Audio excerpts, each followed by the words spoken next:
నమస్తే. Welcome to Andhra Prabha. నేను వరుణ్. గత కొద్ది రోజుల క్రితం గరికెపాటి గారు మాట్లాడిన మాటలు తీవ్ర దుమారాన్ని రేపుతున్నాయి.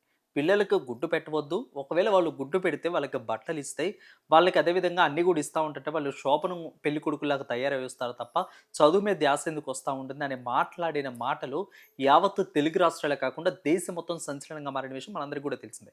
ఇదే నేపథ్యంలోనూ సోషల్ యాక్టివిస్ట్ శ్రీలక్ష్మి రెడ్డి గారు మనతో పాటు ఉన్నారు. మేడంని అడిగి మరిన్ని వివరాలు తెలుసుకుందాం. మేడం నమస్తే మేడం. మేము రీసెంట్‌గా మీరు చూస్తానే ఉన్నారు. గత కొద్ది రోజుల నుంచి కూడా గరికపాటి గారు ఎలాంటి మాటలు మాట్లాడుతూ ఉన్నారు అనేది. అంటే ఆయనకంత సపోర్ట్ ప్రజాదరణ ఉన్నా గానీ, ఇలాంటి మాటలు మాట్లాడడం వెనక అసలు ఏం జరుగుతుంది? ఆయన్ని దిగజార్చుకునే ప్రయత్నం ఇదంతా కూడా జరుగుతుంది అనే మాట. ఇదంతా పక్కన పెడితే అసలు గుడ్డు మీద వివాదం అనేది చాలా తీవ్ర స్థాయిలో దుమారం రేపుతా ఉన్న పరిస్థితి కనిపిస్తుంది. మీరేమంటారు అసలు? అందరికీ నమస్కారం అండి. ముఖ్యంగా ఆంధ్రప్రభ మీరు ఇంత దూరం నా కోసం వచ్చి నా అమూల్యమైన సలహాలు కావాలని ఎప్పుడు అడుగుతుంటారు. ఈరోజు గరికపాటి గారి ఒక మహానుభావుడు, సమాజానికి ఎంతో మంచి విలువల్ని, మంచి మంచి మాటల్ని సందేశాత్మకంగా ఎంతో చెప్పే అతను వ్యక్తి గురించి నేను మాట్లాడాల్సి వస్తుందని ఏ రోజు కూడా అనుకోలేదు. కానీ ఎంత బాధాకరమైన విషయం అంటే, మన పిల్లలు తల్లిదండ్రులు కానీ, మన పిల్లలు కానీ ప్రభుత్వ పథకాలు ఇవి ప్రవేశపెట్టాలి అని ఎప్పుడు చెప్పలే మనకి. అంటే ప్రభుత్వంలో రాజకీయ నాయకులు తమ యొక్క స్వలాభం కోసం రకరకాల ప్రలోభాలకి, ప్రజలకి అవసరమైనవి కొన్ని, అవసరం లేని కొన్ని కూడా ప్రభుత్వ పథకాల పేరుతో ప్రవేశపెట్టి ఆ పిల్లల తల్లిదండ్రులకి వాళ్ళ పార్టీ మీద గౌరవాన్ని పెంచుకోవడానికి కోసం పథకాలు ప్రవేశపెడతారు. అవి ప్రవేశపెట్టమని ఆ పసిబిడ్డలు ఎవరు చెప్పలే. ఈరోజు మధ్యాహ్న భోజనం పథకం కింద ఒక కోడిగుడ్డు అంటే చాలా ప్రోటీన్ అంటే మంచి పౌష్టికాహారాన్ని అందించాలనే ఒక మంచి ఉద్దేశంతో ప్రభుత్వాలు పిల్లలకి, తల్లిదండ్రులకి మంచి పథకాలు ప్రవేశపెట్టడం చాలా హర్షణీయం. అదేవిధంగా ఆ పిల్లలు మీరు కోడిగుడ్డు కోసమే వస్తారనే మాట మీకు ఒక చిన్న విషయం చెప్పాలి. దాదాపు ఒక 10 ఏళ్ల క్రితమే ఈ మాది రుద్రాక్షపల్లి, మా అత్తగారిది ఖమ్మం జిల్లా రుద్రాక్షపల్లి. దాసరి బుచ్చిరామారెడ్డి గారు దాదాపు వాళ్ళ తాతల గారు 1600 ఎకరాల ల్యాండ్ లార్డ్స్. ప్రతి కాంగ్రెస్ పార్టీలో ఉండే ప్రతి రాజకీయ నాయకులు కూడా శీలం సిద్ధారెడ్డి గారు, జలగ వెంగళరావు వీళ్ళందరూ కూడా మా ఇళ్ళకు వచ్చి భోజనాలు చేసి రాజకీయంగా ఎంతో మందికి మా కుటుంబం వాళ్ళ యొక్క సపోర్ట్ చేసిన వాళ్ళం. మేము అంత పెద్ద కుటుంబం. నాలాంటి ఆమె ఒక సామాజికంగా ప్రజలకు సేవ చేయాలన్న ఉద్దేశంతో బాల కార్మికులు ఎట్లయితే పిల్లల్ని పాపం తల్లిదండ్రులు తమ ఆర్థిక పరిస్థితి బాగలేక ఎక్కువ మంది పిల్లల్ని కని ఆ పిల్లల్ని పనిలో పెట్టి ఆ పిల్లల ద్వారా వచ్చే డబ్బులతో తండ్రి తాగుడికి వ్యసనాలకు బానిసైపోయి ఎన్నో రకాలుగా ఆ పిల్లల యొక్క బాల్యాన్ని చిదిమేస్తున్న దశలో బాల కార్మిక వ్యవస్థ నిర్మూలన కోసం స్కూళ్ళు ప్రవేశపెట్టడం జరిగింది. ఆ బాల కార్మికుల స్కూళ్ళల్లో కూడా భోజనం పెట్టడం, దానికి ఎంత ₹2 ఇచ్చేవాళ్ళు. ₹2కి ఏమీ రాదని చెప్పి స్వచ్ఛందంగా ఎవరైతే ముందుకొచ్చి మీరు కూడా సహాయ సహకారాలు అందిస్తే మా ప్రభుత్వానికి మంచిదన్నప్పుడు ఎప్పుడో 15 ఏళ్ల క్రితమే బాలకార్మికుల స్కూళ్ళ కోసం రుద్రాక్షపల్లిలో బాలకార్మికుల స్కూల్ ప్రవేశపెట్టి ఎన్నో స్కూళ్ళు, దాదాపు 15 స్కూళ్ళు, కొడంగల్, కోస్గి, రావులపల్లి అన్ని చోట్ల కూడా స్కూల్స్ ప్రవేశపెట్టి దాంట్లో నా క్వాలిస్లో బయలుదేరితే హైదరాబాద్ నుంచి ఖమ్మంకు పోవాలంటే ఎంత ఖర్చుతో కూడుకున్న వ్యవహారం. సో అప్పుడు ఒక 100 మంది పిల్లలకి 2 lakhs శాంక్షన్ చేస్తే అక్కడ బాల కార్మికులు ఎట్లంటే పాపం పనిలో ఉండే తల్లిదండ్రులు తమ పిల్లల డబ్బుల కోసం ఇక్కడ స్కూల్కి వచ్చి భోజనానికి చేసేవాళ్ళు, మళ్ళీ పిల్లల్ని తీసుకుపోయి పనిలో పెట్టేవాళ్ళు. సో మనం ఇన్స్పెక్షన్కి వచ్చేసరికి 100 మంది పిల్లలకి 50 మంది పిల్లలు కూడా ఉండేవాళ్ళు కాదు పాపం. సో అందుకని చెప్పి నేనేం చేశానంటే 2 lakhs శాంక్షన్ అయితే ఇది అన్యాయం, ప్రభుత్వం సొమ్ము 2 లక్షలు శాంక్షన్ అయితే ఇది ప్రభుత్వ సొమ్ము అన్యాయంగా ఈ పిల్లలు రాకపోయినా సరే వీళ్ళకి దొంగ లెక్కలు రాయటం అనవసరం అని చెప్పి బాల కార్మికులు ఎన్సిఎల్పి దానికి అధికారి అయిన శ్రీనివాసరెడ్డి గారికి ఆ 2 లక్షల చెక్ వెనక్కి ఇచ్చేసేసి ఎప్పుడో 15 ఏళ్ల క్రితం మాట రుద్రాక్షపల్లిలో మా వారి స్నేహితుడు వాళ్ళ ఇంట్లోనే ఆ స్కూల్ పెట్టించి ఆ గవర్నమెంట్ ఇచ్చే 1500 ఆ టీచర్కి పనికి వస్తాయి అనే ఉద్దేశంతో మంచి హృదయంతో మాలాంటి వాళ్ళందరూ ముందుకు వచ్చి కొన్ని లక్షలు ఖర్చు పెట్టి బాల కార్మికుల స్కూళ్ళల్లో పిల్లలకి మంచి భోజనం ఇద్దామని చెప్పి ముందుకు వచ్చిన వాళ్ళం. అక్కడ మీకు పాయింట్ అర్థం కానిది ఏంటంటే మన మన మన మన దేశంలో మన దౌర్భాగ్యం అత్యంత పేదరికంగా ఉండే పిల్లలు తల్లిదండ్రులు తమ పిల్లల్ని ఎక్కువ మందిని కానీ ఆ పిల్లలతో పని చేయించుకుంటే, ఇప్పుడు పెద్ద కూతురు ఉంటుంది, ఇంకో కూతురుని పుడితే ఆ చిన్న కూతురుని చూసుకుంటుంటుంది ఇంట్లో, ఈ అమ్మాయి స్కూల్కి పోవాలని ఉంటుంది, ఈ పిల్లని ఎవరు చూసుకోవాలి? ఆ తల్లిదండ్రులు పొలానికి పోతే ఈ పిల్లల్ని ఎవరు బాధ్యత స్వీకరించాలి? అటువంటప్పుడు పెద్ద పిల్ల చిన్నపిల్లని చూసుకోవటం, చిన్నపిల్ల ఇంకో పిల్లని చూసుకోవటం, ఈ పెద్ద పిల్లకి చిన్నప్పుడే పెళ్లి చేయటం, ఆ పిల్లకి మళ్ళీ పిల్లలు పుట్టడం, ఇటువంటి దౌర్భాగ్యపు పరిస్థితిలో, పేదరిక పరిస్థితిలో ఉండే మన యొక్క సమాజంలో ఈ యొక్క పథకాలు ప్రవేశపెడితే, ఏది మంచి న్యూట్రిషన్ ఫుడ్, ఒక కోడిగుడ్డు, ఒక మంచి న్యూట్రిషన్ ఫుడ్ ప్రవేశపెడితే పిల్లలు తప్పనిసరిగా వస్తారు, చదువుకుంటారు, కనీసం ఒక గంట సేపైనా మనం చెప్పే విద్య నేర్చుకుంటారు అని చెప్పి ఒక మంచి ఉద్దేశంతో ప్రవేశపెట్టిన ప్రభుత్వ పథకాలని అవహేళన చేయటం మొదటి తప్పు. ఆ తర్వాత రెండో తప్పు ఏంటంటే, పిల్లలు తల్లిదండ్రులు ఎవరు కోరుకోలే ఆ పథకాలు ప్రవేశపెట్టమని అడగకపోయినా కూడా రాజకీయ నాయకులు తమ స్వలాభం కోసమో లేకపోతే ప్రజల మీద ప్రేమతో అభిమానంతో చేయటమో కొన్ని పథకాలు ప్రవేశపెడతారు. అది ఎవరు తప్పు? తల్లిదండ్రులు తప్ప కాదు. సో వాళ్ళు వాళ్ళ బెదిరికాన్ని భరించడానికి ఎక్కువ మంది పిల్లల్ని కానీ పెద్ద పిల్లతో పని చేయించుకోవటం, చిన్నపిల్లతో పని చేయించుకోవటం, మళ్ళీ ఈ తాగుడికి వ్యసనాలకి బలైపోయిన తల్లిదండ్రులు సాయంత్రం అయ్యేసరికి కష్టపడి పనిచేసాము, ఒళ్ళు హూనం అయిపోయిందని చెప్పి ఆ తండ్రి అనేవాడు తాగుడికి అలవాటైపోయి ఆ పిల్లలు సంపాదించింది తల్లి సంపాదించే డబ్బులతో కూడా ఆ తాగుడికి వ్యసనానికి అలవాటైపోయి బతుకుతున్నారు. సమాజంలో ఈ వ్యవస్థని మార్చాలి అంటే అది ఎవరి వల్ల అవుద్ది? ప్రభుత్వం వల్లే అవుద్ది. సో ప్రభుత్వ పథకాలలో ఇటువంటి పథకాలు ప్రవేశపెట్టడం వల్ల కనీసం కొంత సమయమైనా పిల్లలకి అయ్యో నేను పొద్దున్నే వండకపోయినా అక్కడ గవర్నమెంట్ కోడిగుడ్డుతో సహా మంచి న్యూట్రిషన్ ఇస్తుంది అని తల్లిదండ్రులు చాలామంది నా కళ్ళ ముందే ఆ పిల్లల్ని తీసుకొచ్చి ఒక 2 గంటలో 3 గంటలో కనీసం చదివించుకొని, మేమెందుకు ప్రభుత్వం ఇటువంటి చేసే కార్యక్రమాల్లో పాల్గొంటామంటే, మేము స్వచ్ఛందంగా పెడితే గవర్నమెంట్ సర్టిఫికేట్ ఉండదు. పిల్లలు చదువుకున్న దానికి 10th క్లాస్లో పార్టిసిపేట్ చేయాలంటే ఆ గవర్నమెంట్ సర్టిఫికేట్ ఉంటేనే మనకి వాల్యూ ఉంటుంది రేపు ఉద్యోగం రావడానికి. సో అందుకని చెప్పి ప్రభుత్వంతో కలిసి పనిచేయాలనే ఉద్దేశంతో మాలాంటి వాళ్ళందరూ ముందుకొచ్చి మా సొంత డబ్బులతో లక్షలు ఖర్చు పెట్టుకొని ప్రయాణాలు చేసుకుంటూ ఆ పిల్లలు రైట్. అంటే ప్రత్యేకంగా వచ్చేసరికి గరికపాటి గారు మాట్లాడిన మాటల్లో చూస్తే అంటే ఇవన్నీ ఇస్తూ ఉంటుంటే అంటే వాడికి స్కూల్ యూనిఫామ్స్ కానీ అన్నం పెట్టి పంపించడం కానీ ఎవరన్నా వాళ్ళు ఇంటికా నుంచి తెచ్చుకోవాలి, అదేవిధంగా వాడికి మధ్యాహ్నం గుడ్డు పెడతాం, ఇదంతా చూస్తే వాడు కొత్త పెళ్లి కొడుకుల శోభన పెళ్లి కొడుకులాగా తయారవుతాడు తప్ప బడికి ఎందుకు వస్తాడు వాడు అన్న మాటలని అసలు ఏ విధంగా చూడాలి? ఒకటండి, అసలు శోభనం పెళ్లి కొడుకు అనే మాటకి ఆ పిల్లలకి అర్థం తెలుస్తుందా? ముందుగా ఏదో పెళ్ళి అంటే ఇళ్లలో పెళ్ళిళ్ళు జరుగుతుంటాయి కాబట్టి పెళ్ళి అవన్నీ తెలుస్తాయి, కానీ శోభనం పెళ్లి కొడుకు అనే మాటకి అర్థం తెలియని మాటలతో పిల్లల మనోభావాలను దెబ్బతీయటం మరి ఒక పెద్ద తప్పు. ఎందుకంటే వాళ్ళు ఆశించలా. ప్రభుత్వం చెప్పాను కదా, రాజకీయ నాయకుల సులాభం కోసమో లేకపోతే చాలామంది రాజకీయ నాయకులు ప్రజల మంచి కోసమో ప్రభుత్వ పథకాలు ప్రవేశపెట్టినప్పుడు నువ్వు ప్రశ్నించాల్సింది ప్రభుత్వాన్ని.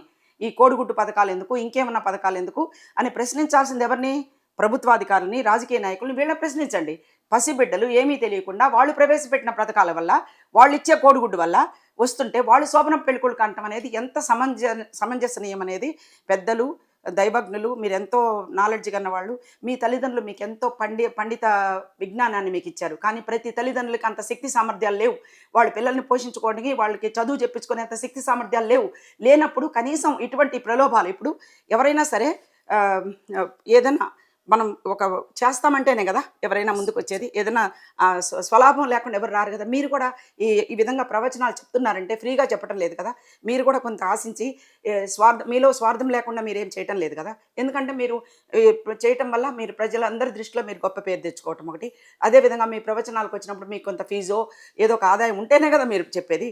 అటువంటి పిల్లలకి ఏదో ఒక ఆదాయం ఉంటే, స్కూల్కి వస్తే నాకు ఇది బెనిఫిట్ ఉంటుంది అనే ఒక చిన్న ఆదాయం ఉంటే చూపిస్తేనే కదా పిల్లలు వచ్చేది. ఒక చాక్లెట్ ఇస్తాము, ఏదైనా పిల్లలకి ఇస్తే, ఏదైనా ఒక చాక్లెట్ ఇస్తే వాళ్ళకి ఎంత సంతోషపడతారు చాక్లెట్ ఇచ్చారని. అట్లాగే దీంట్లో న్యూట్రిషన్ ఫుడ్ ఇప్పుడు పెద్ద వాళ్ళు ఎవరైనా వస్తారండి స్కూల్కి? పెద్ద బాగా డబ్బులుండే పిల్లలు ఎవరైనా స్కూల్కి వచ్చి కోడిగుడ్డు కోసం వస్తారా? దేనికి వస్తారు? ఈ పసిబిడ్డల్ని ఇంత అసహ్యకరంగా, ఇంత బాధాకరంగా మాట్లాడటం చాలా తప్పు. అది చాలామంది వాళ్ళ కొడుకో ఎవరో చెప్తున్నారు, మా నాన్నగారు అనలేదు, పక్కదారి పట్టిస్తున్నారు అని. ఇది నిజంగా గరికపాటి గారు అన్నట్లయితే ఇది తప్పు, ఇది చాలా తప్పు. మా లాంటి వాళ్ళు దాదాపు 40 సంవత్సరాల మా సోషల్ సర్వీస్లో ₹1 ప్రభుత్వం నుంచి ఆశించకుండా, ప్రైవేట్ వ్యక్తుల నుంచి ఆశించకుండా, ఫారిన్ నుంచి ఆశించకుండా స్వచ్ఛందంగా మా డబ్బులతో సేవ చేసే మాలాంటి మనోభావాల్ని దెబ్బతీయటం కూడా మీ తప్పు.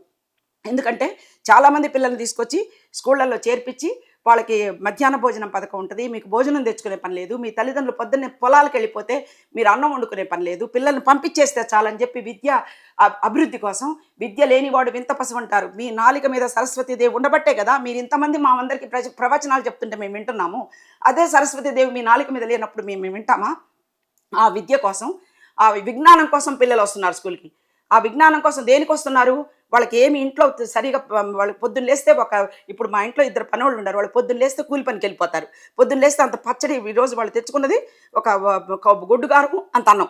మరి వాళ్ళు తినడానికి వాళ్ళు తెచ్చుకునేది టైం లేకపోయినప్పుడు పిల్లలకి న్యూట్రిషన్ ఫుడ్ కోడిగుడ్లతో సహా ఏ విధంగా వండి పెడతారు? అటు లేనప్పుడు ఇటువంటి పథకాల వల్ల, ప్రభుత్వం పెట్టిన మంచి పథకాల వల్ల మీరు విమర్శించడం ఎంతవరకు సమంజసం? అది ఇంకా ప్రోత్సహించి, నాన్న మీకు న్యూట్రిషన్ ఫుడ్ ఇస్తున్నారు, మీకు మంచి కోడిగుడ్లు అంటే మంచి బలవర్ధకమైన ఆహారాన్ని ఇస్తున్నప్పుడు మీరు స్కూల్కి పోయి బాగా చదువుకోవాలి అని చెప్పాలి. అంతేగాని కోడిగుడ్డు ఇస్తున్నందువల్ల చదువుతారా? కోడిగుడ్డు అసలు ఇవ్వము, ఏమి చేయము, వస్తే వండి లేకపోతే పోండి అనడానికి ఏం మాట్లాడుతున్నారు సార్? ఏం మాట్లాడుతున్నారు? మీకు ఇంకొకటి కూడా చెప్పాలి. ఒకసారి అది తీసుకున్నానా, అది ఇట్టి చెప్తా అన్నా. మీకు ఎప్పటి నుంచో ఒక విషయం చెప్పాలని నేను అవి రీల్స్ చూసినప్పటి నుంచి చెప్పాలనుకుంటున్నాను. ఆడవాళ్ళు మా మనోభావాలను కూడా మీరు చాలా దెబ్బతీస్తున్నారు. ఎందుకంటే ఆడవాళ్ళు పద్దాక నైటీలు వేసుకొని 24 గంటలు నైటీల్లో ఉంటే వాళ్ళ మొహం చూడబుద్ది అవుద్దా అనే మాట మాట్లాడి మా ఆడవాళ్ళ మనోభావాలను చాలా దెబ్బతీశారు. మీ మాటలు విని మంచిగా తయారయ్యి ఇట్లా చీరలు కట్టుకొని ఇంట్లో అన్ని పనులు చేయాలని మా లాంటి వాళ్ళందరూ ఇట్లాంటివి కట్టుకుంటే, ఈ విధంగా వంట చేసేటప్పుడు, టీ పెట్టేటప్పుడు, కాఫీలు పెట్టేటప్పుడు, నూనె పదార్థాలు వాడేటప్పుడు, లేకపోతే మామిడి తోరణాలు కట్టుకుంటుంటే పైనుంచి పసుపు కుంకాలన్నీ కూడా అంటి బంగారు లాంటి 50,000 రూపాయల చీరలు ఇట్లా పాడైపోతూ ఉంటే, అదే నైటీ వేసుకుంటే అది ఏమన్నా మరకలు పడినా ఇంకేదన్నా పడినా అవి వాషింగ్కి వేసేసేస్తాం. పనికి రాకపోతే 100 రూపాయలు 200 300 శక్తికి ఉంది ఆ నైటీలు పోతాయి. కానీ ఇంత మంచి చీరలు కట్టుకొని మన పూజల్లో కూర్చొని మనీ చేసుకుంటే ఈ విధంగా పాడైపోతే ఒక్క డ్రై క్లీనింగ్ షాప్కి పోయిన ఇది పోగొట్టలేమమ్మా అంటే, ఇది మొత్తం 50,000 రూపాయల చీర అది పడేసేసి అక్కడ పారేయాలి అంటే ఎంత బాధ వేస్తుంది మాకు. కాబట్టి మీరు అనే ముందు మీ భార్యను అడగండి, ఎందుకు నైటీ వేసుకుంటున్నావు, ఎందుకు నైటీ వేసుకొని తిరుగుతున్నావు, దీనివల్ల లాభాలు ఏంటి, దీనివల్ల నష్టాలు ఏంటి అని తెలుసుకొని మాట్లాడండి. ఎందుకంటే నేను బీఈడీ ఎగ్జామ్స్ రాస్తున్నప్పుడు ఒంగోలులో మీ మీద అభిమానంతో మీకోసం మీ హోటల్ గది ముందు గంట సేపు వెయిట్ చేశాను, మిమ్మల్ని చూడాలి, మీతో మాట్లాడాలని. నేను ఎప్పుడు చదువుతూనే ఉంటాను సార్. ఎందుకంటే మా నాన్నగారు చిన్నప్పుడే నాకు పెళ్లి చేశారు. కాబట్టి నేను బీఈడీ ఎగ్జామ్స్ రాసేటప్పుడు మీరు ఒంగోలు వచ్చున్నారంటే మీకోసం నా ఎగ్జామ్స్ అయిపోతానే మిమ్మల్ని కలవడానికి అక్కడికి వచ్చాను. అంత గౌరవం మీ మీద. సో ఎప్పుడైనా కూడా చాణక్యుడు ఒకటే చెప్పాడు, మనం సంపాదించుకోవటం గొప్ప కాదు, దాన్ని నిలుపుకోవటం చాలా గొప్ప. మీరు ఎంతో మంచి పేరు సంపాదించుకున్నారు, దాన్ని నిలుపుకోండి. ఇటువంటి పిచ్చి పిచ్చి మాటలు మాట్లాడి పిల్లల్ని, పసిబిడ్డల్ని, శోభనం పెళ్లి కొడుకులని ఇష్టం వచ్చినట్టు మాట్లాడితే వాళ్ళ పిల్లల మనోభావాలు దెబ్బతీస్తే అది చాలా నేరం, చట్టరీత్యా నేరం. ఆడవాళ్ళని కూడా వీళ్ళు నైటీలు వేసుకొని దెబ్బొహాలు వేసుకొని తిరుగుతున్నారంటాం నేరం. మా మనోభావాలను దెబ్బతీయటం నేరం. మాకు తెలియదా మేము తయారై కూర్చోవడానికి? మా ఇంట్లో మా బాధలు, మా పిల్లలు చూసుకోవాలి, కుటుంబాన్ని చూసుకోవాలి, భర్తను చూసుకోవాలి, వాళ్ళ క్యారేజీలు కట్టాలి, ఇన్ని పనులు చేసుకుంటున్నాం. మేము అందంగా తయారై కూర్చోవడానికి మేమేమన్నా బయట ఆడవాళ్ళు ప్రాస్టిట్యూట్స్ లాగా అందంగా అలంకరించుకొని కూర్చోవడానికి మేమేమన్నా సంసార పక్షంగా ఉండే ఆడవాళ్ళకి ఎట్లా కుదురుద్ది? ఏ విధంగా కుదురుద్ది అందంగా అలంకరించుకొని పొద్దుగా కూర్చోవడానికి? ఆ నైటీలు అంటారే ఫ్రీగా ఉంటుంది, అవి పడేసేయచ్చు, అది పాడైపోతే పడేసేయచ్చు. కానీ ఆ మనోభావాలను కూడా దెబ్బతీస్తున్నారు. మీకు ప్రాసలు కలిసి ఉన్నాయని చెప్పి, ప్రాస కలిసి ఉన్నాయని పసిబిడ్డల మీద ప్రాసలతో మాట్లాడి మధ్యాహ్న భోజన పథకాల మీద ఇంకేది పథకాల మీద మానేయండి. ఇది మీకు చాలా సీరియస్గా ఇప్పుడు ఏదంటున్నారంటే అనటం, నేను అనలేదంటాం, అదంతా క్రియేట్ చేశారు వ్యతిరేకులు, గరికపాటికి వ్యతిరేకంగా ఉండేవాళ్ళు క్రియేట్ చేసిన మాటలు అని చెప్పడం చాలా తప్పు. మీరు దయచేసి ఇది ఖండిస్తున్నాము. మీరు చేసిన పొరపాట్లు సరిదిద్దుకోండి. ఒక సమాజ సేవకురాలుగా ఈ రోజుకి కూడా ఎప్పుడో 1997లోనే రాష్ట్రపతి అవార్డు గ్రహీతగా ఎప్పుడు కూడా ఎవరి దగ్గర చేయి జాపకుండా, ఆశించకుండా, ఎక్కడ ఆడపిల్ల ఏ కష్టాల్లో ఉండా నేనున్నాను అంటూ నా ఫోన్ నెంబర్ ఇచ్చి మరీ సమాజ సేవ చేసే ఒక బాధ్యత గల పౌరురాలుగా మీకు చెప్తున్నాను. ఇది చాలా తప్పు. అహంకారం తగ్గించుకోండి. తలకెక్కిన అహంకారాన్ని కిందకి దించుకొని మీరు మాట్లాడే ప్రతి మాట సమాజంలో ఉండే ప్రతి ఒక్కరికి అందుద్ది. ఆ పక్కన ఎవరో చప్పట్లు కొడుతున్నారు, వాళ్ళందరినీ పట్టుకొని ఒక గదిలో పడేసేసి 4 తన్నండి పట్టుకొని ఆ చప్పట్లు కొట్టే వాళ్ళందరినీ ఎట్లా కొడతారండి? పసిబిడ్డలను పట్టుకొని కోడిగుడ్డు తినడానికి శోభనం పెళ్లి కొడుకు అనే మాటలకి ఎట్లా చప్పట్లు కొడతారు మీరు? మీకు జ్ఞానం ఉందా? బుద్ధి ఉందా? అసలు పసిబిడ్డలను అట్లా మాట్లాడే వ్యక్తుల దగ్గర చప్పట్లు కొట్టేవాళ్ళు ఎట్లా చప్పట్లు కొడతారు? ఎంత అభిమానం ఉంటే మాత్రం చప్పట్లు కొడతారు? ఇప్పుడు నేనంటే సమాజ సేవ చేస్తున్న అభిమానం ఉంటుంది, నేను తప్పు మాట్లాడితే చప్పట్లు కొడతారా? అది ఎక్కడి వరకు సమంజసం? అది ఆ చప్పట్లు కొట్టి ఆ రోజు ప్రోగ్రాంలో పార్టిసిపేషన్ చప్పట్లు కొట్టిన ప్రతి ఒక్కరిని వీడియో తీసి 4 తన్నండి పట్టుకొని ఎట్లా అంటారండి? పసిబిడ్డలను పట్టుకొని వాళ్ళకి ఎంత కష్టం? తల్లిదండ్రులు వాళ్ళని కనమన్నారా? ప్రభుత్వం వాళ్ళకి పథకాలు ఇమ్మన్నదా? ఎవరు కనమన్నారా బిడ్డల్ని? కన్న పాపానికి వాళ్ళకి ఆర్థిక పరిస్థితి లేని వాళ్ళు కనటం తప్పు, తల్లిదండ్రులు తప్పు, ప్రభుత్వ పథకాలు చేపట్టిన వాళ్ళకి తప్పు. ఇట్లా మాట్లాడితే మీరు మాట్లాడండి ఫస్ట్. ప్రభుత్వ పథకాలు చేపట్టే వాళ్ళని మాట్లాడండి. కోడిగుడ్లు ఎందుకు, విద్య నేర్పించండి వాళ్ళకి చెప్పండి. వాళ్ళు జనాల కోసం, వాళ్ళ ఓట్ల కోసం, వాళ్ళ స్వార్థ రాజకీయాల కోసం రకరకాల పథకాలు ప్రవేశపెడతా ఉంటే మీరెవరు చెప్పడానికి వద్దని? ప్రభుత్వాధికారులే, రాజకీయ నాయకులే పథకాలు ప్రవేశపెడుతున్నారు. తల్లిదండ్రులు తమకు పాపం పొద్దున్న లేస్తే కూలి పనులకు పోయి రైట్. ఇక్కడ మరొక అంశం మనం గమనించాలి అంటే పేదరికంలో ఉన్న విద్యార్థులు ఎందుకు టార్గెట్ చేస్తారు అనుకోవాలా? లేదు అంటే వాళ్ళని ఈ రకంగా అంటే వాళ్ళ మీద పేద విద్యార్థుల మీద చిన్న చూపు అనుకోవాలా? ఎందుకు ఇక్కడ 2 పాయింట్లు అంటే ఒకటి పేద విద్యార్థులే దీనికి ఎక్కువగా వచ్చేది ప్రభుత్వ బడులకి. 100%. రెండోది వచ్చేసరికి వాళ్ళని వాళ్ళని అవమానించడం. ఇక్కడ శోభనం పెళ్లి కొడుకులు అంటే మీరన్నట్లు ఆ పదాలకి మానసిక అర్థాలు ఆ, కూడా వాళ్ళకి తెలియని విద్యార్థులు వాళ్ళు. వాళ్ళు అంతే కదా. ఎక్కడంటే కేవలం టార్గెట్ పేదవాళ్ళేనా గరికపాటి గారికి అనేది ఒక ప్రస్తావన ఆయనకి జ్ఞానం ఎక్కువైపోయిందండి పాపం. గరికపాటి గారికి మాలాంటి వాళ్ళందరూ కూడా అభిమానులుగా మారిపోయి తలకి తలకి బాగా ఎక్కిపోయింది ఆయనకి. ఎందుకంటే మనకి ఎంత గౌరవం సమాజంలో అణిగిమణిగి ఉండేవాడే అందరిలోకి గనుడు. మీరు ఎంత గొప్పగా ఎదిగితే అంత అణిగిమణిగి ఉంటేనే మీకు ఇంకా గొప్ప పేరు వస్తుంది. అట్లాంటిది ఏదో నాకు అందరు వింటున్నారు కదా, నా ప్రాసలకు చప్పట్లు కొడుతున్నారు కదా, అక్కడ కూర్చున్న ఆ సభలో కూర్చున్న పెద్ద పెద్ద మహానుభావులు అందరూ ఉంటారు, పెద్ద పెద్ద చదువుకున్న విజ్ఞానవంతులు అందరూ ఉంటారు మీకు చప్పట్లు కొట్టే వాళ్ళల్లో. వాళ్ళందరూ చప్పట్లు కొడుతున్నారు కదా అని చెప్పి అనుకుంటున్నారు. మీరు ఆ చప్పట్లు కొట్టేవాళ్ళు మీ మీద అభిమానంతో కొడుతున్నారేమో కానీ మీరన్న వ్యాఖ్యలు మనస్ఫూర్తిగా వాళ్ళ గుండెల మీద చేసుకుని వాళ్ళు నిజంగా బీదవాళ్ళు అయ్యుండి బీదవాళ్ళ కష్ట సుఖాలు తెలిసిన వాళ్ళైతే ఆ చప్పట్లు కొట్టరు. ఎందుకంటే ఆ పిల్లల మనోభావాలు దెబ్బతీయడానికి ఎవరండి మీరు? అసలు ఎవరు మీరు? Who are you? I'm asking. మీరు ఏమన్నా సమాజ సేవ చేస్తున్నారా?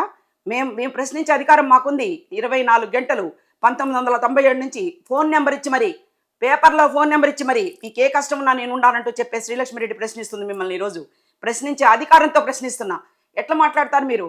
గుడ్డు గురించి మాట్లాడేది ఏంటి అసలు? మీరు మీకు తల మీద బుర్రంతా పాడైపోయినట్టుంది మీకు. అసలు నాకు అర్థం కావటం లేదు. మర్యాదగా క్షమాపణ చెప్పండి. పేద విద్యార్థుల మనోభావాలు దెబ్బతీసి, తల్లిదండ్రుల మనోభావాలు దెబ్బతీస్తే మీలాంటి పెద్ద మనుషులందరూ తప్పకుండా సమాధానం చెప్పాలి దీనికి. చంద్రబాబు నాయుడు గారు కానీ, ఎన్టీ రామారావు గారు కానీ, రాజశేఖర రెడ్డి గారు కానీ, ఎవరైనా సరే ప్రతి ఒక్కరూ ప్రజలకు మేలు చేసే పథకాల కోసమనే ప్రవేశపెడతారు. దాంట్లో మీరెవరండి తప్పు చెప్పడానికి? మీరేమన్నా రాజకీయ నాయకులా? మీరేమన్నా పెద్ద ఐఏఎస్ ఐపీఎస్ అధికారులా? మీరు ఒక ఐఏఎస్ ఆఫీసర్ తల్లిగా ప్రశ్నిస్తున్నా మిమ్మల్ని. ఈ కుటుంబంలో పిల్లల్ని ఒక ఐఏఎస్, ఒక ఐపీఎస్ చదివించాలంటే ఎంత కష్టమండి. బిడ్డల్ని చదువులంటే ఎంత కష్టం, ఎంత త్యాగాలు చేస్తే బిడ్డలకు చదువులు వస్తాయి. అట్లాంటిది ఆ తల్లిదండ్రులు కూలి పనుల కోసం పోతూ ఇంట్లో కనీసం వండుకునే టైం కూడా లేకుండా, బిడ్డలకి తిండి కూడా పెట్టుకునే టైం లేకుండా ఉన్నప్పుడు ప్రభుత్వం మంచి పథకాలు ప్రవేశపెట్టి కోడిగుడ్డు మంచి పౌష్టికాహారం ఇస్తున్నప్పుడు ఆ మాటలేంటండి అసహ్యంగా? దానికి చప్పట్లేంటండి అసహ్యంగా? ఆ చప్పట్లు కొట్టేవాడిని మిమ్మల్ని కలిపి ఒక గదిలో పడేసేసి 4 బెల్ట్ దెబ్బలు కొట్టాలండి. నిజంగా చెప్తున్నాను. ఈరోజు పెద్ద చిన్న అని కాదు ఇక్కడ. మీరన్న మాటలు చాలా భయంకరంగా పిల్లల మనోభావాలు దెబ్బతీసేటట్టు మీకు అధికారం లేదు. అదేవిధంగా తల్లిదండ్రుల మనోభావాలు దెబ్బతీసేటట్టు అధికారం మీకు లేదు. ఇంకొకసారి ఎప్పుడైనా ఇటువంటి మాటలు మాట్లాడే ముందు 1కి 10 సార్లు రాసుకొని ఆలోచించుకోండి. బాగా మీకు పండిత పుత్ర పరమసుంఠ అని మీకు పెద్ద సామెత కూడా తెలుసు. మీ అబ్బాయి ఎవరో మా నాన్న అనలేదు చేయలేదు అంటున్నారు. మీరు అనకపోతే ఎందుకు అంటారండి? మీరు అనకపోతే, మీరు ఏమీ అనకపోతే మీ మీద ఎందుకు కామెంట్లు వస్తాయి? ఎందుకు ఈ విమర్శలన్నీ వస్తున్నాయి? అసలు ఇవన్నీ కూడా తప్పులు చేయలేదంటాం, అదంతా మీడియా ప్రచారం చేసిందంటాం. ఇది పెద్ద ఫ్యాషన్ అయిపోయింది ఇవాళ రేపు. ఇప్పుడు నేను ధైర్యంగా మిమ్మల్ని అరుస్తున్నాను, మిమ్మల్ని కోపడుతున్నాను. నేను అనలేదని ఎట్టంటాను? అన్నాను. నాకు ఎందుకంటే ఆ బాధ నాకు తెలుసు. మేము కల్లూరు ఖమ్మం జిల్లా కల్లూరులో ఇంతలా తలకి గెడ్డగట్టున్న ఒక అమ్మాయి బాలకార్మికుల స్కూల్లో చేరి అది ఆపరేషన్ చేయించి డాక్టర్ రాధాకృష్ణ గారి దగ్గర ఆపరేషన్ చేయించి ఆ బిడ్డ ఈరోజు ఇంటర్మీడియట్ అయిపోయి ఆ అమ్మాయి నెంబర్ 1 ఎంబీబీఎస్ వీటికి అన్నిటి కూడా కలెక్టివ్ డాక్టర్ కావాలని కోరికతో చదువుతున్న బిడ్డల్ని చదివించిన వ్యక్తిగా చెప్తున్నాను నేను. బాలకార్మికుల స్కూల్లో కోడిగుడ్డు ఒక 2 రూపాయల కోడిగుడ్డు కోసం, ఆ తిండి కోసం ఎంతోమంది పిల్లలు మా ఇంట్లో ఆ యొక్క ప్రొవిజన్ లేదు, ఆ శక్తి సామర్థ్యాలు లేదు, మా అమ్మోళ్ళు పెట్టే ఇది లేదని చాలామంది బిడ్డలు వచ్చి ఆ భోజనాల కోసం వచ్చేవాళ్ళు ఉన్నారు తెలుసా. ఆ భోజనం పేరుతో చదువుకుంటున్నారు. ఆ భోజనం పేరుతో మొదటి నుంచే చదువుకోకపోయినా మిడిల్గా బాలకార్మికుల స్కూల్ అంటే 1వ తరగతి నుంచి ఉండవు. ఎప్పుడైనా సరే పిల్లలు 14 ఏళ్ల లోపు వాళ్ళు చదువు కోసం చేర్చొచ్చు. అంటే విద్యావంతులుగా చేస్తున్నారు. రైట్. ఈ యొక్క వివాదం మొత్తం మీద ఆయనకి వచ్చిన యొక్క పద్మశ్రీని కూడా వెనక్కి తీసుకోవాలనేది కొంతమంది వాదిస్తున్న వాదనగా మనం చూడొచ్చు. అంటే ఈ మొత్తం మీద అసలు ఇలా వెనక్కి ఇచ్చేయాలంటాము కూడా కరెక్టేనా? అంటే ఒక్కటండి, మనకి ఆ పద్మశ్రీ ఇవ్వటం చేయటం అనేది దిస్ ఈజ్ నాట్ నా యొక్క ఇది కాదు. ఆయనకు అవార్డులు వచ్చినా ఇంకేది వచ్చినా మాకు సంబంధం లేదు. నేను అనేది ఏంటంటే దాదాపు 40 సంవత్సరాల నా జీవితంలో 40 సంవత్సరాల నా సామాజిక సేవలో ఎంతోమంది ఆడవాళ్ళు పాపం పొద్దున్న లేస్తే నేను అడిగే పాయింట్ ఒకటే, పొద్దున్న లేస్తే మీరు అనే పాయింట్లు పిచ్చిగుడ్డలు వేసుకుంటారు, నైటీలు వేసుకుంటారు. మీకు ఏం తెలుసండి అసలు? మీకు ఏం తెలుసు? ఆడవాళ్ళ బాధలు ఏం తెలుసు మీకు? ఇంట్లో భర్త ఒక 15,000 ఇప్పుడు ఈ అబ్బాయి ఉన్నాడు, నీ జీతం ఎంతయ్యా?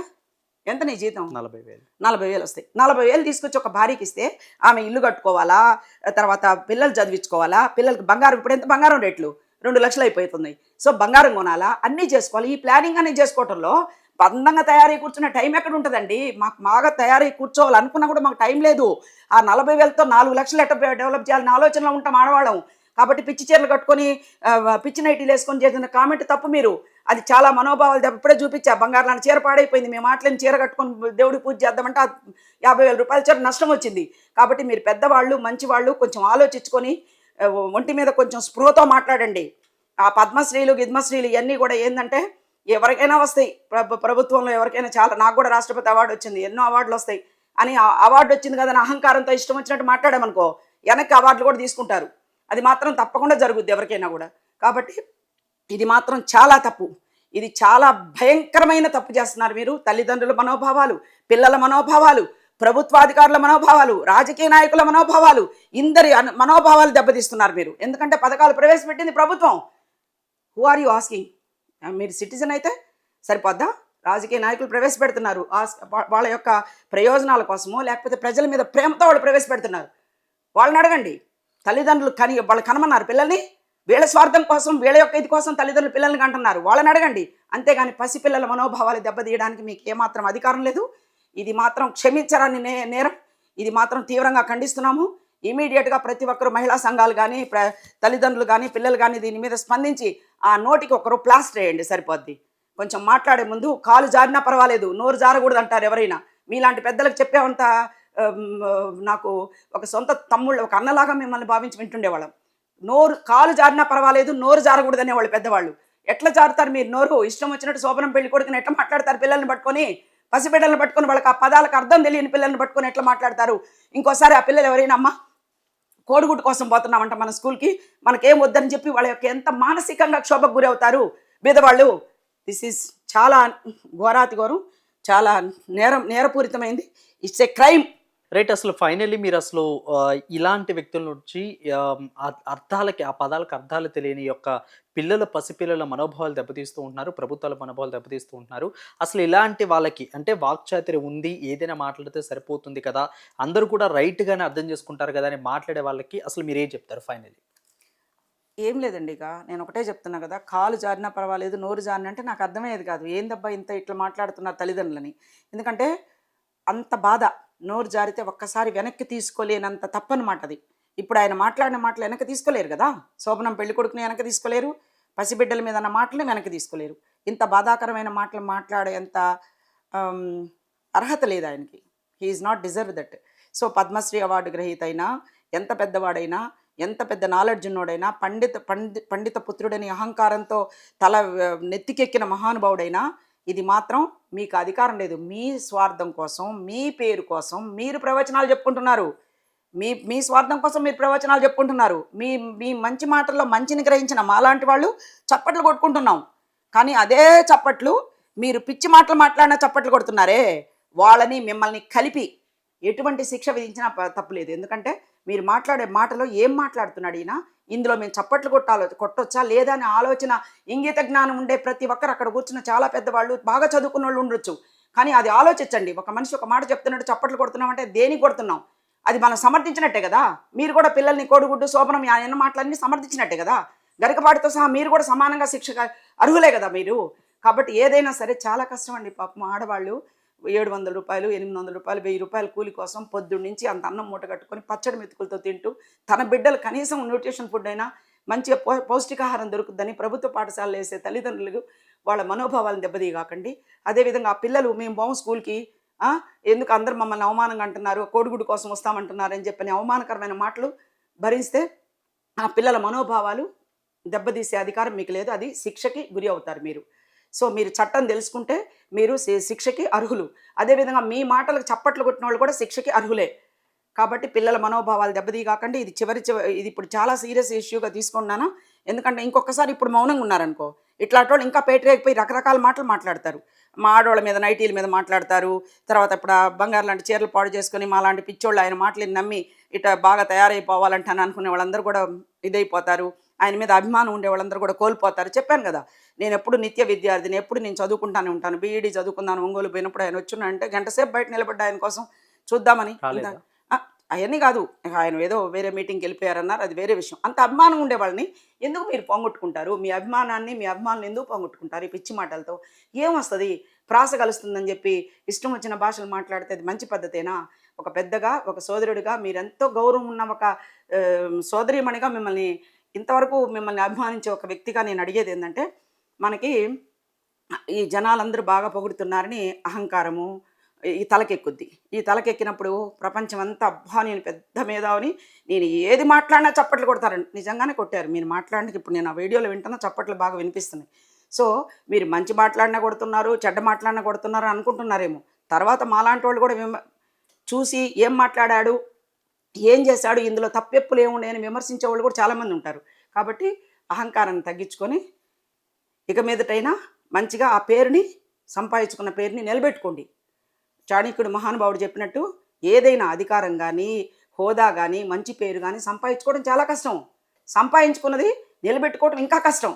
అటువంటిది మీరు మంచి పేరు సంపాదించుకొని ఇంత మంచి ప్రవక్త, ఇంత మంచి నాలెడ్జ్ ఉంది, ఇంత మంచి సంస్కృతం ఇంత బాగా మీకు వచ్చు అని మంచి పేరు తెచ్చుకున్న వ్యక్తి ఒక చిన్న చిన్న ప్రలోభాలకి, చిన్న చిన్న ఇదికి మీరు ఎందుకు ఆ పేరును పోగొట్టుకుంటారో నాకు అర్థం కావటం లేదు.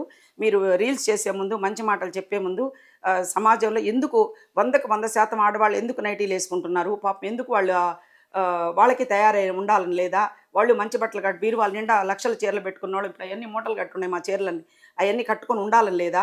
మాకు తెలీదా మేము ఎట్టుండాలో? మీరు చెప్పాలనా? ఎందుకంటే మాకుండే సమస్యలు మాకుండే బాధలు మాకుంటాయి. మా మనోభావాలు దెబ్బతీసే అర్హత మీకు లేదు.